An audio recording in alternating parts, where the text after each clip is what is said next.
जो लोग लोगों को मारते हैं, आतंकवाद फैलाते हैं, उनका मजहब से कोई लेना देना नहीं है। इस्लाम के अंदर अगर कोई आतंकवाद है उसको मिलना चाहिए सजाए मौत। मैं कहना चाहता हूं आम नागरिकों से कि पॉलिटिशियन के बहकावे में मत आओ, आपस में झगड़ा मत करो। हिंदू मुस्लिम साथ में रहना चाहिए। जैसा मैंने कल कहा था, मजहब नहीं सिखाता आपस में बैर रखना।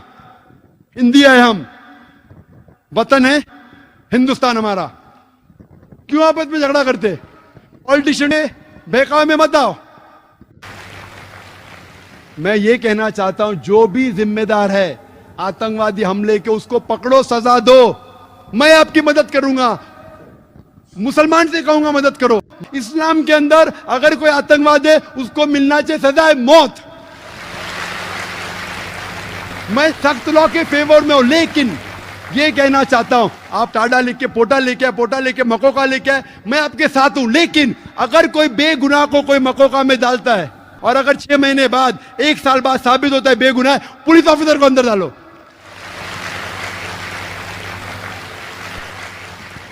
या पॉलिटिशियन को अंदर डालो, फिर मालूम पड़ेगा किसको बेगुनाह को लगाने का कहने।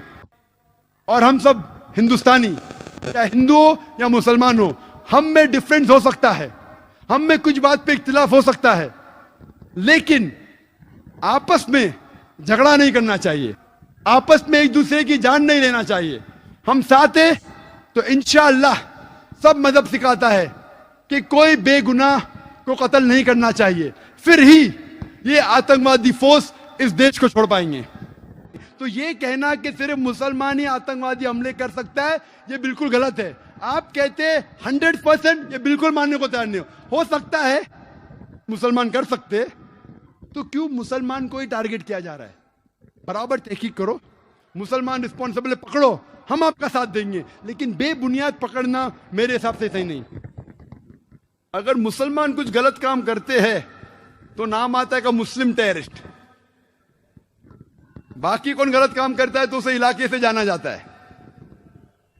मुसलमान चाहे यूएसए में हो, सऊदी में हो, यूके में हो या इंडिया में हो, तो मुसलमान जैसा पहचाना जाता है।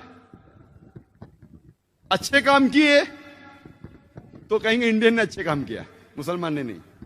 इंडियन को नोबेल प्राइज मिला, मुसलमान को नहीं। तो डबल स्टैंडर्ड्स क्यों? मैं ये नहीं कहता हूं कि मुसलमान ने आतंकवादी हमले नहीं किए, कोई भटके हुए मुसलमान हैं जो किए होंगे, मैं ये नहीं कहता हूं कभी नहीं किए, ये बिल्कुल गलत होगा। लेकिन मीडिया में जब फ्रंट पेज पे आएंगे अक्सर मुस्लिम टेररिस्ट, जैसे बाकी टेररिस्ट कौन है ही नहीं, इस देश में सिर्फ मुसलमान ही टेररिस्ट है। जब तहकीक करते पता लगता है कि सिख टेररिस्ट भी है, भिंदरवाला ग्रुप, और ये सिख टेररिस्ट ने 5 जून सन 1984 में उनने गोल्डन टेम्पल को कब्जा किया। इंडियन आर्मी फोर्स जाती है, उनको बाहर निकालती, 100 लोग की हत्या होती है। उसके चंद महीने बाद 31 अक्टूबर सन 1984 में उस टाइम के प्रधानमंत्री राजीव गांधी की माता श्रीमती इंदिरा गांधी की हत्या होती है। उसकी खुद की सिक्योरिटी गार्ड उसकी हत्या करते। आता है पेपर्स में, security guard assassinated Shrimati Indira Gandhi. कौन था? सिख था। आज भी आप वेबसाइट पे जाएंगे, आपको यह नहीं मिलेगा कि सिख टेररिस्ट ने अटैक किया। Personal body guards of Shrimati Indira Gandhi ने उसकी हत्या की। आप असम में जब जाएंगे, असम में एक टेररिस्ट ऑर्गेनाइजेशन है ULFA, United Liberation Front of Assam, बहुत खतरनाक है। उनका मेन मकसद है, वो हिंदू ऑर्गेनाइजेशन है, हिंदू आतंकवादी ग्रुप है, उनका मेन मकसद है कि मुसलमान को मारना, मुसलमान की हत्या करना।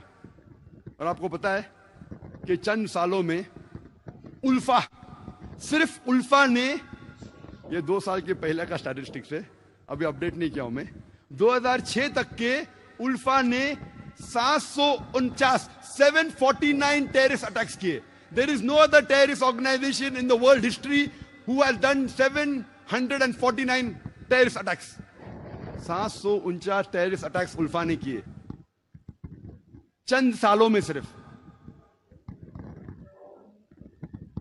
हम पढ़ते ही नहीं पेपर, हमें पता ही नहीं।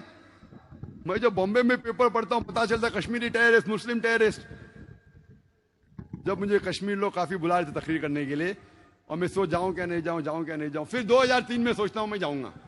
अल्हम्दुलिल्लाह वहां की गवर्नमेंट पूरा इंतजाम करती है और 14 साल के बाद सबसे पहली बार खुले आम पोलो ग्राउंड में तकरीर करने की परमिशन देती है। माशाल्लाह 1 लाख से ज्यादा लोग वहां मौजूद होते। मैं सोच रहा था मैं जाऊं क्या नहीं जाऊं, हालात बुरे हैं। मौत का तो डर नहीं अल्हम्दुलिल्लाह अल्लाह के काम के लिए, बस सोच रहा था अच्छी फिजा है कहने गया मैं। फौरन गवर्नमेंट ने मुझे 2 पुलिस ऑफिसर दिए स्टैंड गन के साथ। मैं वहां गया, तकरीर किया, चीफ मिनिस्टर से मिला, गवर्नर ने मुझे बुलाया डिनर के लिए, ब्रेकफास्ट के लिए, काफी मिनिस्टरों से मिला। हालात तो लग रहे थे लेकिन मुझे कुछ महसूस नहीं हुआ कि 2 बॉडीगार्ड्स की जरूरत थी।